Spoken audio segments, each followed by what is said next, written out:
Team Jackson, what's happening?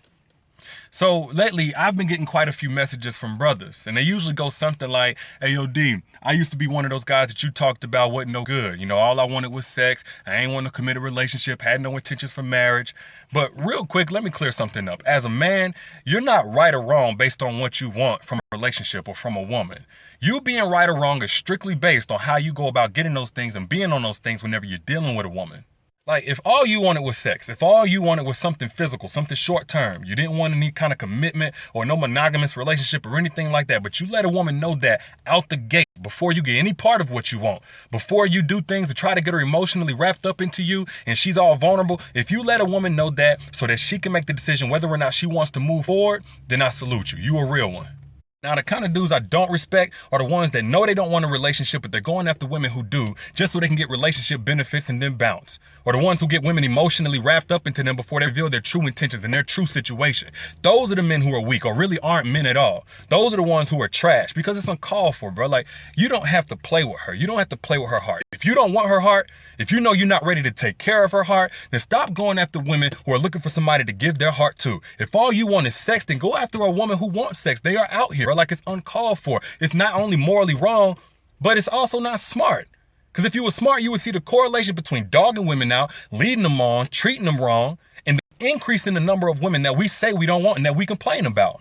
We say we don't want a woman with her guard up too high, or a woman that won't give a good man a chance, or that's walking around with all this damage, but there's a direct correlation between those women and those of us men who do all the right things and say all the right things to get a woman to open up. And whenever she finally lets us inside, we go in and we break her heart with lies, with cheating, with manipulation. And then that woman goes back out on the dating scene and she does whatever it takes to not end up in that situation again. Or if it didn't happen to her, she sees it happening to somebody close to her and she says, "I don't want to ever end up being that woman." Like, we say we don't like quote unquote damaged women, but we're out here causing all this damage because there's never been a woman who woke up one day and said, "I refuse to ever be hurt again. I refuse to let a man hurt me again without first being hurt." That's just facts.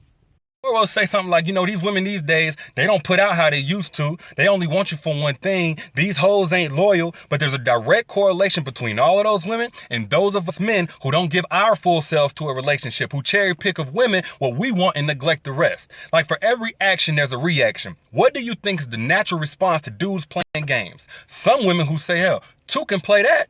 Now, is that the case for all women? Absolutely not. But if you ask the average man what our role is in a relationship, we'll say the head of the household or the leader. If that applies to relationships, it's got to apply to dating scenes. So when it comes to the problem on the dating scene, guess who that starts with? More importantly, guess who the solution starts with? Yes, us, the leaders.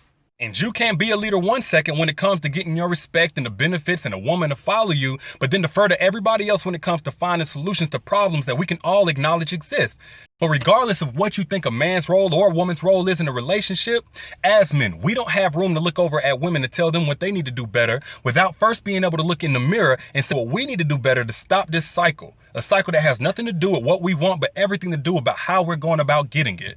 Because I'm seeing a whole lot of dudes talking about how they're kings. Well, guess what? When a king wants something out of a dating situation or a relationship and he's having a hard time getting it, he steps his game up and or changes who he's dealing with. He doesn't play games with everybody he comes across. That's what jokers do. Straight up.